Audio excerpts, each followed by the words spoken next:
Hallelujah, hallelujah. Good morning. Good morning, good morning, good morning. Greetings in the name of Jesus, the Son of the living God. How are you doing? How are you doing wherever you're watching me from? How are you doing this morning? It's another day that the Lord has made, and we shall rejoice and be glad in this day. Hallelujah. Glory be to God. Glory be to God. Glory be to the living Father. I'm just greeting you with love. I am greeting you with the affection of our Lord and Savior Jesus Christ. Aksheni, da, Dumilan, Munjani, Muribanji, Wasirabanji, Muriwuri. People of God, I just want to appreciate each and everyone that is watching me this morning, this afternoon, this evening, and a special happy Father's Day to all the fathers out there, but especially to the father of my children, Dadeka Poka. Yeah, we thank the Lord for you. We pray that God increases and bless you more and more. You know, it's not all fathers that are real fathers. It's not all men that are fathers. It's not every man that is a father. It takes the grace of God for someone to be a father. Hallelujah. Blessed be the name of the Lord. Blessed be the name of the Lord. So it takes a real man to be what? A father. So some are what we call donors of a seed. You know, they just donated a seed and that's it, and they get out of the picture. So it really takes God for somebody to be a father. Hallelujah. Blessed be the name of the Lord. So this morning we bring you good news once more. We are Hilltop Ministries, liberating your souls, unleashing your potentials. I know that God has put a special seed on the inside of you for something bigger, something greater that you may not see today, you may not see it this morning, but there is something hidden on the inside of you that is just waiting to be unleashed. Hallelujah. Blessed be the name of the Lord this morning. Glory be to the living God this morning. So this morning, beloved, without further ado, I want us to pray before we go to the manna of the day, before we go to the bread for the day. I want us to pray. So pray with me wherever you are. We need to prepare our spirit man. We need to prepare our hearts so that when the seed falls, it does not fall on dry ground. But when the seed falls this morning, it's going to fall on fertile ground and it's going to be productive in your life. Because when we receive the word of God, we expect growth. When we receive the word of God, we expect a change to happen, not only inwardly, but also on the outside. Hallelujah. Blessed be the name of the Lord. Blessed be the name of the Lord. So let us pray. Heavenly Father, we thank you this morning. We give you praise, glory, honor, and adoration because you are God and there's no one that can compare. You are Jehovah Jireh, our provider. You are Jehovah Shammah, the Lord, our banner. You are God who never changes. You are God who still answers prayer even today. You are Jehovah, the living God, the most high God. And we just want to appreciate the gift of life this morning, that we are alive. We are grateful.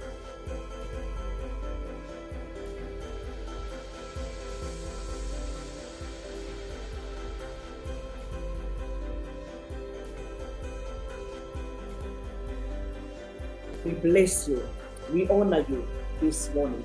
In the blessed and mighty name of our Lord and Savior Jesus Christ, we have prayed. Amen and amen. And Father, we thank you that yes, indeed, our hearts are ready to receive from you this morning. Thank you for preparing our hearts. Thank you for the forgiveness of sins. In Jesus' mighty name, we have prayed.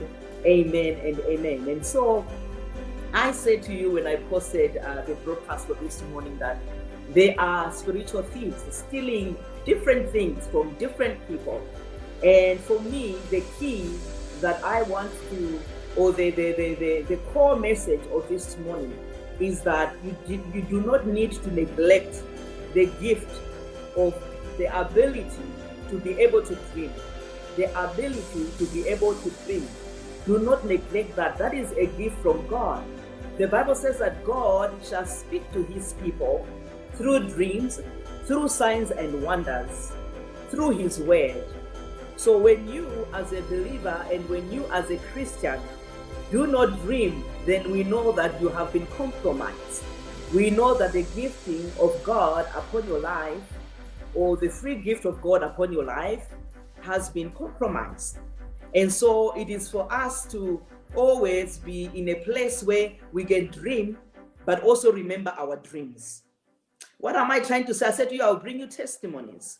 So as I was ministering last week, somebody from Botswana got in touch with me, and we got to speaking. And this lady relayed to me what she has been going through. Remember last week I said, this is not part of the message, but it was a word that God gave me for somebody. And I said, most of you have got visions and you have dreams, what you aspire to do in life. But it's like this vision, all of a sudden, it's been, there's a fog on that vision. There's a fog. You cannot see clearly any longer.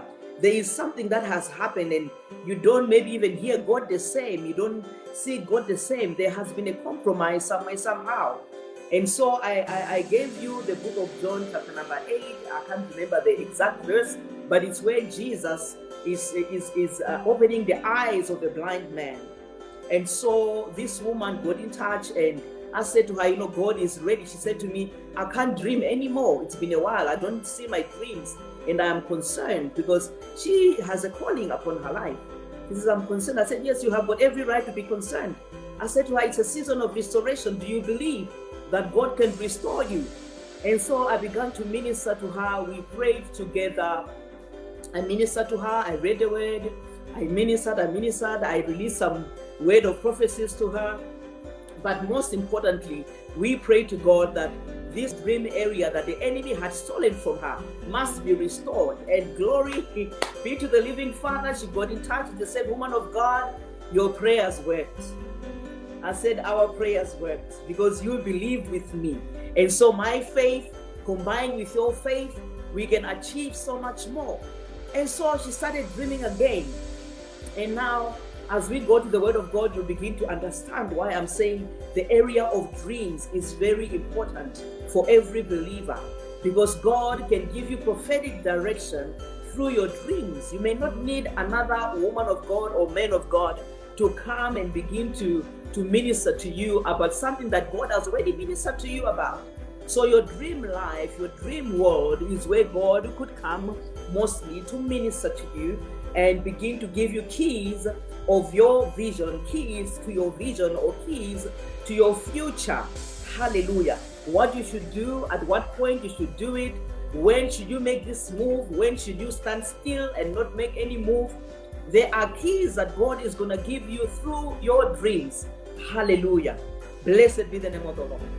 Now I'll start with our core verse, or our key verse for the day, which is taken from the book of John chapter number 10, verses number 10.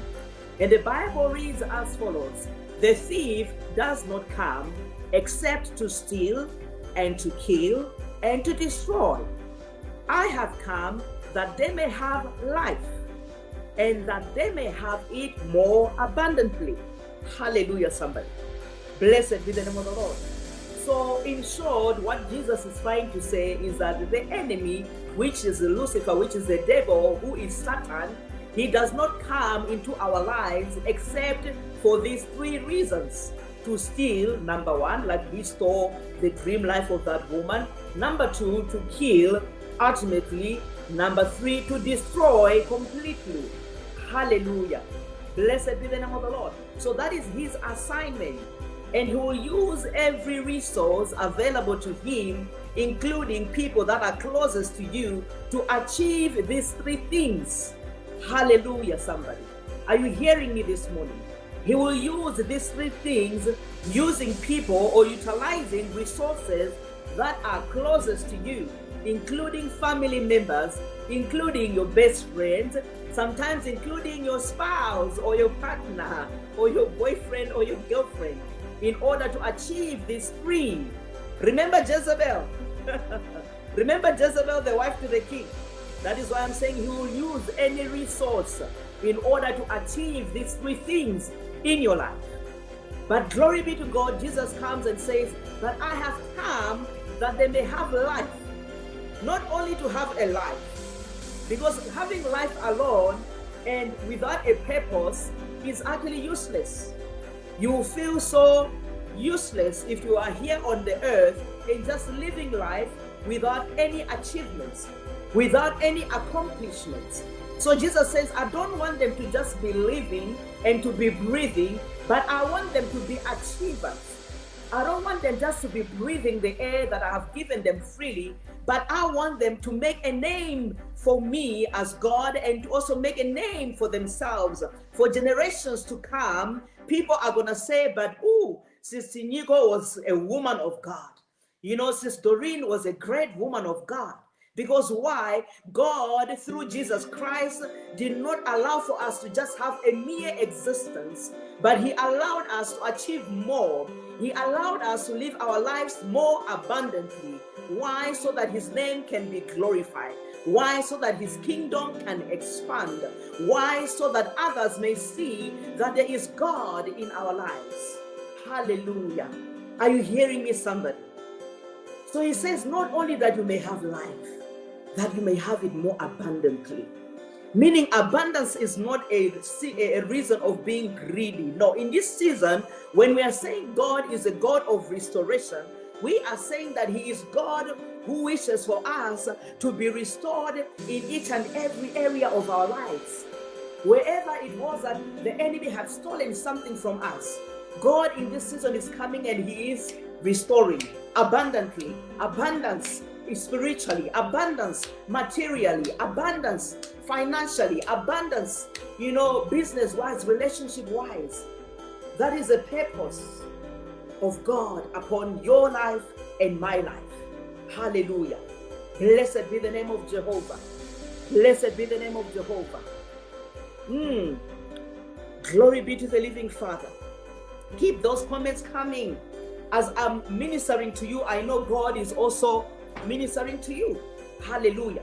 Blessed be the name of the Lord. I know that God is also ministering to you. So whatever the Spirit drops in your spirit, man, do not be afraid. Write it down, because as you're writing down whatever you're writing, you are making a declaration. Hallelujah. In the spiritual realm. And those who are saying amen, they are just saying, so be it. If I'm speaking a blessing, so be it. Hallelujah. Blessed be the name of Jehovah. So that is it. That is our core scripture for this morning. And now I'm going to take us to the book of Genesis. The book of Genesis, the book of beginnings. And you and I know, if you are a Bible reader or a Bible scholar, if you are a child of God, you do read your Bible. And if you do read your Bible, one of the stories that all of us got to know about when we came into Christianity was a story about a man called Joseph. Hallelujah. Joseph the dreamer. Joseph who was hated by his own siblings. The Joseph who was despised by his own blood. You and I, we know the story. And we know how he was sold into slavery. We know how he ended up in Egypt. We know how he ended up into the house of Potiphar. We know how he was betrayed and ended up in a prison cell. Hallelujah. And we know how from the prison cell, he ended up in the palace. Glory be to God.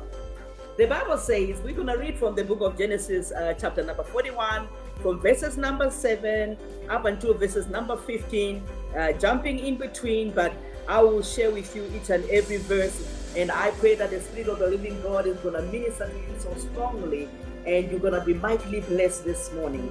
Hallelujah. The Bible reads as follows, Genesis 41 verses number 7. And the 17 heads devoured the 7th lamb and the full heads. So Pharaoh awoke, and indeed it was a dream. Amen, somebody? It was but just a dream. Now we know where all of this is coming from, where Pharaoh was visited by God. You know, it's God is so all-loving. There's a saying that says he makes the rain to fall on the righteous. It's actually a verse in the Bible. And the unrighteous. That is God in all his power, in all his authority, even unto the murderous grounds he will make it rain. Even upon the righteous people's grounds he will cause it to rain. That is the living God that we serve. Hallelujah. So even Pharaoh, being a worshiper of God, he had a dream. And this dream, believe you me, it was from God. Because the Bible tells us that Pharaoh tried to consult witch doctors, the magicians, in order to find the interpretation of the dreams that he was having. And nobody could interpret the dreams that he was having. Hallelujah. And we all know how now Joseph came into the picture through the dreams of Pharaoh, but also through the dreams of his own. What am I saying? For some of you, your liberation is going to come, your restoration is going to come from your own dreams. Hallelujah. Your restoration and liberation, which is a freedom that can only come from God, is going to come through your dreams. And now if the enemy has managed to steal your dream life, how are you going to receive that restoration? How are you going to be a recipient of that liberation when you cannot dream, when you fail to remember your dreams? It's not that you're not dreaming, but your dreams are being stolen. This morning, for some of you, what has been stolen are physical things. Maybe it's not spiritual things. It may be physical things. But the Bible tells me that whilst they were sleeping, the enemy came and planted some weeds and some ugly things in the garden of the believer. What does that mean? It means even just as you are dreaming, pay attention to your dreams, but when you dream, wake up. If you dream something that is bad, begin to cancel it immediately. Do not sleep. Wake up from that dream and pray about that dream. Hallelujah. Blessed be the name of Jehovah. Back to Joseph. And so Pharaoh realized that, oh, I was just dreaming. But yet, it came to pass in verses number 8 of Genesis 41. Now it came to pass in the morning that his spirit was troubled. And he sent and called for all the magicians of Egypt and all its wise men. And Pharaoh told them his dreams, but there was no one to interpret Pharaoh's dream. Nobody could interpret it. He was troubled. You know, there are dreams that you can have and you get troubled because you do not understand it, and you know that there is a key message hidden behind what you have been shown in this dream. There is a hidden message and you do not perceive it. And so Pharaoh, knowing his ways, he thought, I'm going to use the magicians. I'm going to use all the magicians in this land until somebody can tell me what this dream means. But alas, there was no one who could interpret the dream of Pharaoh. But remember, when Joseph was in the prison, and there was this chief butler and the baker who were together with him in the prison, and them also their liberation and their restoration came through their own dreams. And they relayed these dreams to Joseph, and Joseph told them exactly what those dreams meant. And one of them was released back into the service of Pharaoh, and one of them ended up seeing their death. They died through their dream that they had. They faced what? Death. The other one was restored to his position. Glory be to God. The power of your dreams. The Bible continues to say, then the chief butler spoke to Pharaoh, saying, I remember my faults this day. I want to prophesy to somebody this morning that somebody is just about to remember you. Somebody who had forgotten you is about to remember you. Whether this is the business arena, they had forgotten about you. But in this season of restoration, God is going to cause them to remember you. Whether it is by a dream, whether it is by a television advert. When they see that advert, they are going to remember you. And guess what? When you are remembered, you are restored. Restoration comes when you are remembered. For some of you, it's just for God to remember you. You need to sing that song, remember me, Almighty God. Remember me, Almighty God. That should be your song in this season. For some of you, it is just a reason of a place of remembrance. When somebody is going to be so troubled and they'll say, I remember that man, I remember that woman. We did a business together, this and that year. I want them to come on board again. I remember that PA for so and so. I want to headhunt them and I'm going to assign them to this position. For some of you, it is that season of restoration where somebody is going to remember you and you are going to be restored, beloved, and you will forget the former things. Hallelujah. You will be restored because somebody would have remembered you. So the chief butler spoke to Pharaoh and said, I remember my faults this day. Because why was he remembering his faults? For 2 good years, when he had promised Joseph that as soon as I get out, I will remember you. I will mention to Pharaoh that there is this man who actually interpreted our dreams, me and the baker, and these dreams actually came true. He forgot all about Joseph when he was restored back to his position. And now he confesses and he says, now I remember my faults this day. And so the Bible continues to say that in verses number 10, when Pharaoh was angry with his servants and put me in custody in the house of the captain of the guard, both me and the chief baker. This is now the chief butler relaying the story to Pharaoh. And he says, we each had a dream in one night, and he and I, each of us dreamed according to the interpretation of his own dream. Okay? They all had dreams, and both of them, they dreamed according to the interpretation of their own dream. And what happened next? Verses number 13 says, and it came to pass, just as he interpreted for us, so it happened. He restored me to my office and he hanged him. So everything that these guys had dreamed is exactly what ended up happening to them. But it was just but a dream. So your dreams are not just but a dream. There is a message hidden behind that dream. And it is for you as a believer to find the key or to find the secret to that dream that you have been shown. Ask God or speak to another believer, because this gift of interpretation of dreams is not only for pastors and prophets and evangelists, but it is a gift that God has given to all humanity. Sometimes it may be that that person is not in the kingdom of God, they are in the kingdom of Satan, but God, being God who is all kind, who is all loving, he will cause them to dream as well. All they need is the interpretation of what they are seeing in the dream. Hallelujah. What is it that you dreamed last night? Do you remember? What is it that you dreamed last week? Do you recall? Because if you do not recall and you do not remember, you may have just missed your destiny. If you do not recall your dream and you don't remember, you may have just missed the key to your success, the key to your freedom.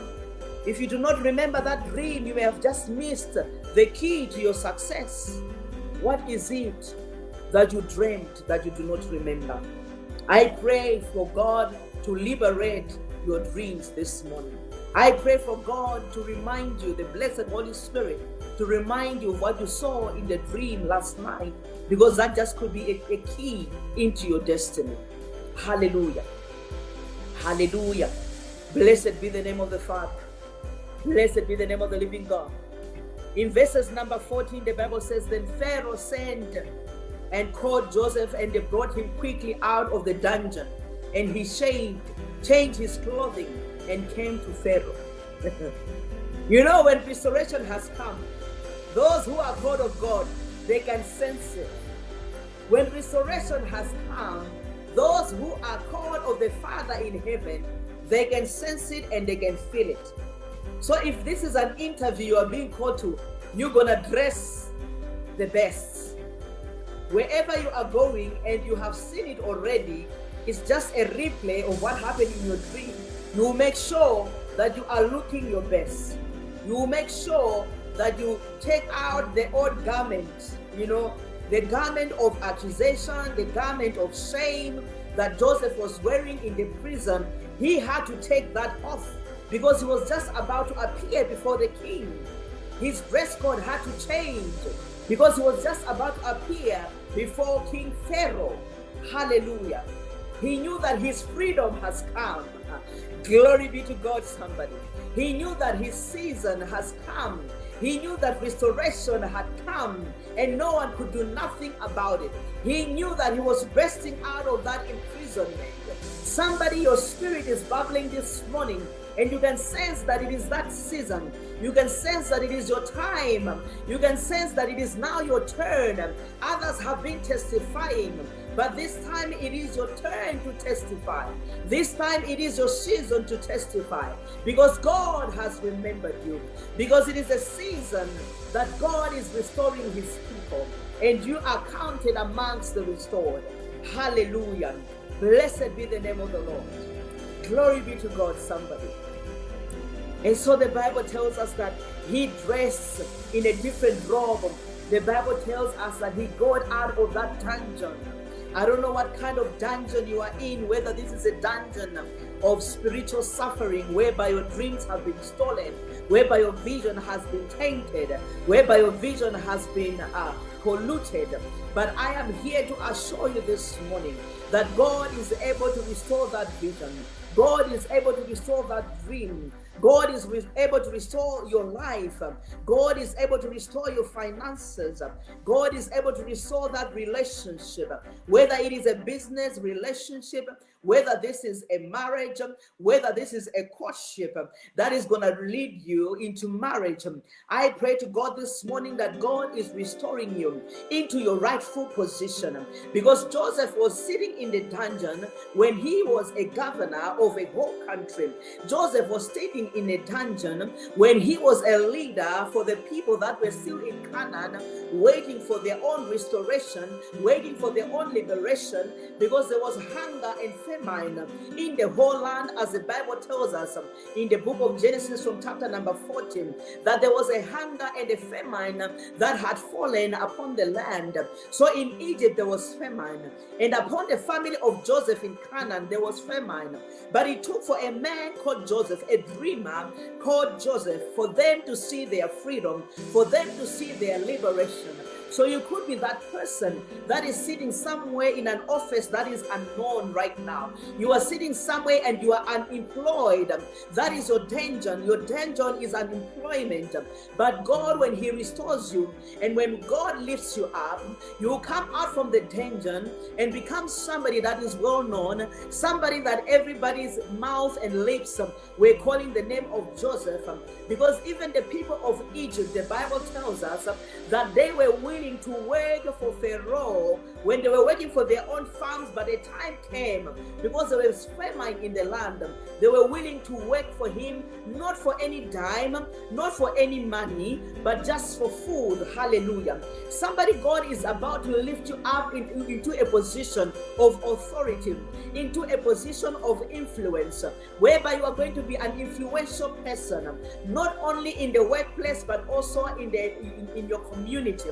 You are going to be a point of reference in the whole country, because why? God has restored you from that dungeon where you were, and now he has lifted you, like Joseph, from a dungeon into the palace, like Joseph from being in a dungeon and being a nobody into a governor of a whole country.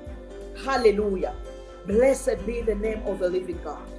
And so Joseph became a changed man overnight. He slept in a dungeon, but by the next day, he was a man sought after. By the next day, he was a man full of authority. He was a man full of wealth.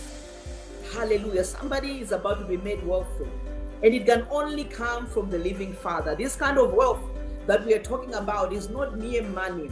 but wealth in wisdom and worth in every aspect that you can think of. Whatever it is that is going to lift you, that is what God is going to use, hallelujah, to your advantage.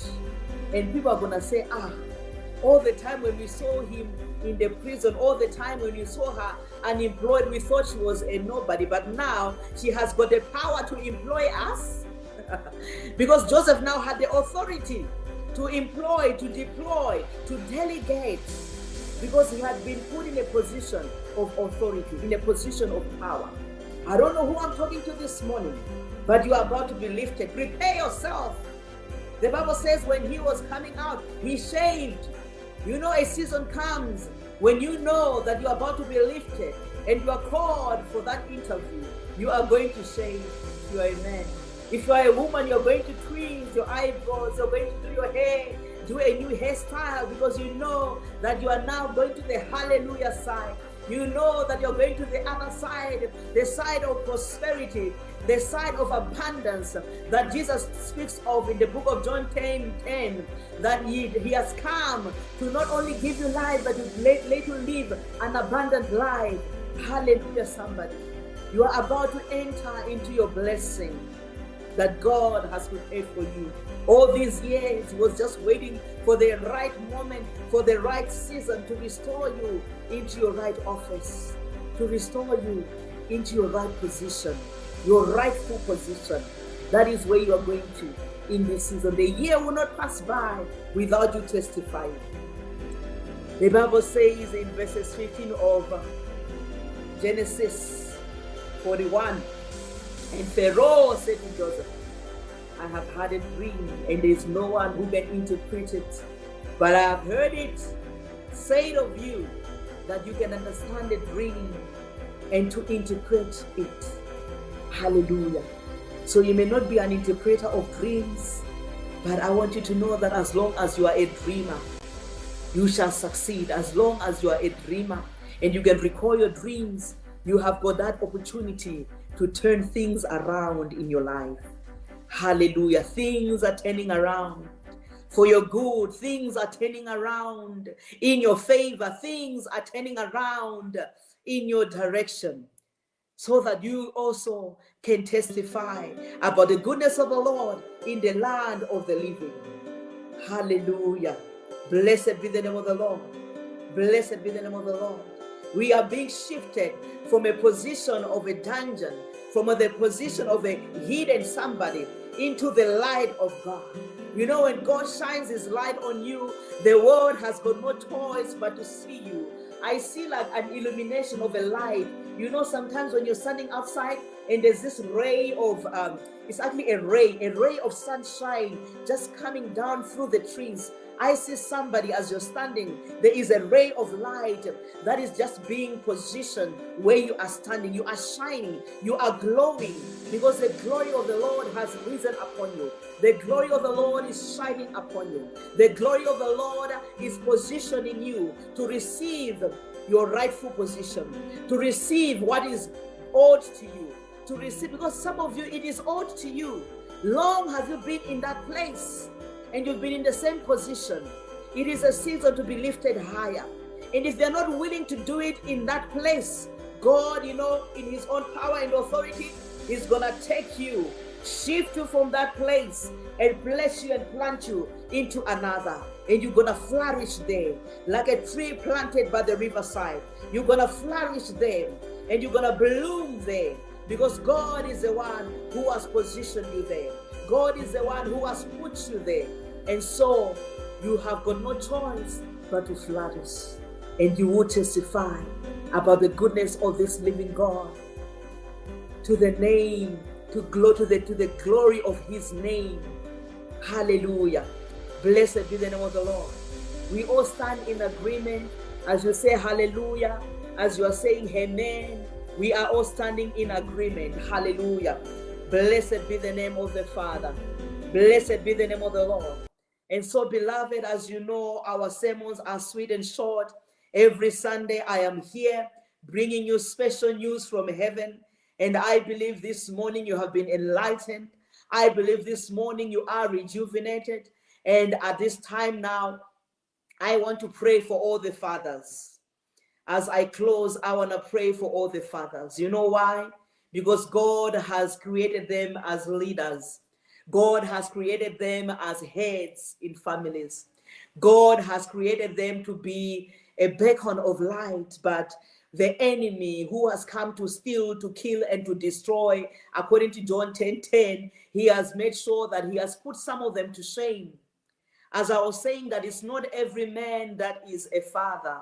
It takes the special grace of God for a man to be a father. Some of them, it is not out of choice that they are not fathering, but the enemy has just come and stolen that virtue. He has come and stolen that ability for them to become fathers. And so some of them have found themselves in a place of unemployment. Some of them have found themselves in a place of where the business is not going right. Some of them have found themselves in a place of, what can I say, helplessness. And some sadly have passed on to be with our Father in heaven, which is very sad, but God has got his own ways. But I pray wherever a child has that father figure taken away from them by death, God always appoints fathers. As he says in his word that he is a father to the fatherless. So I pray that where there is a void as such, God is going to fill it up. He will bring on board men and women, because there are some women that can fill that fatherhood role. There are also some single women that are actually playing the role of a father. And so this morning, I just want to pray for all the fathers and those women who are taking up that role, that God can intervene. Let us pray. Pray with me as you are watching me. Pray with me, because you need to pray for that man and not just say, you know what, you are useless. You know, some women will say that you are useless. You don't do anything for your child. You don't do anything for your children. You are a useless man. You are just a man by name. And they will say all kinds of things. But it is not for you to say that. If you're a woman and that is your habit, stop it. Because you are cursing that man. You see this mouth, you see these lips, you see your tongue. There is power in your tongue. So whatever you declare with your tongue, so shall it be. So if you are declaring that he's stupid, telling him he's stupid to his face or over the phone, you are just making a declaration. And so you will see the stupidity of that man, because that is what you're confessing for that man. That is what you're declaring with your tongue for that man.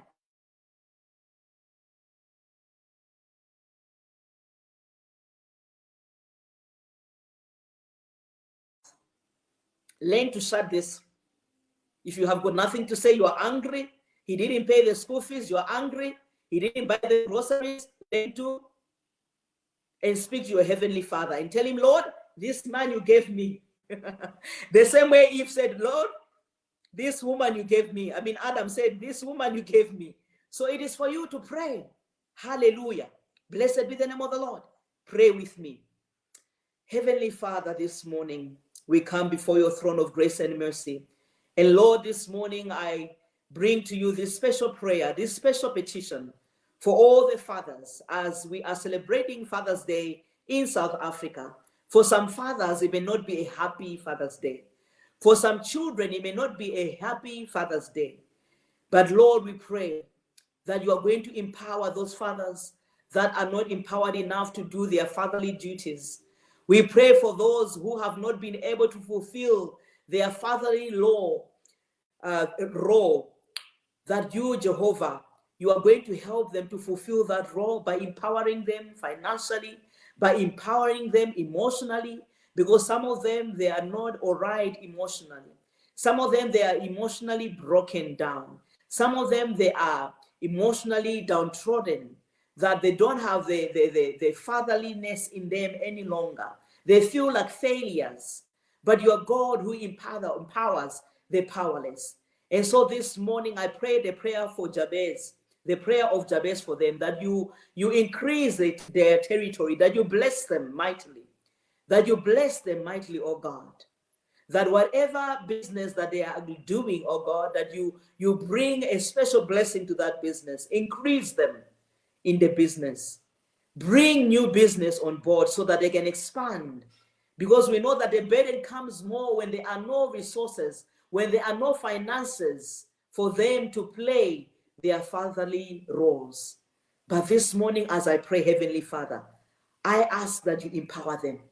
I ask that you lift them up into a position like Joseph, a position of authority, the authority that you gave them originally in the Garden of Eden.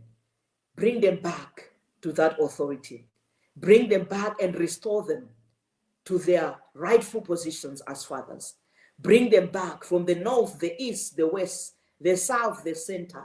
Those that had run away from their responsibilities, bring them back, we pray. Empower them, we pray. We rebuke the spirit of shame that has placed them in a dungeon of shame. We rebuke that spirit now in the blessed and mighty name of Yeshua HaMashiach. Spirit of shame, you are rebuked. Spirit of poverty, you are rebuked from our fathers. In this country, South Africa and beyond, even in Malawi, Zambia, Zimbabwe, Mozambique, the DRC Congo, wherever, Uganda, Kenya, in America, in Europe, in Asia, we pray for all our fathers, oh God, that you restore them back to their original position, and that all glory is going to go back to you, our living Father, who art in heaven, hallowed be thy name. Father, we thank you. Let it be here on earth as it is in heaven. You are the perfect Father, the perfect example of fatherhood. And so we pray they will display the same nature and the same qualities, the excellence of God our Father.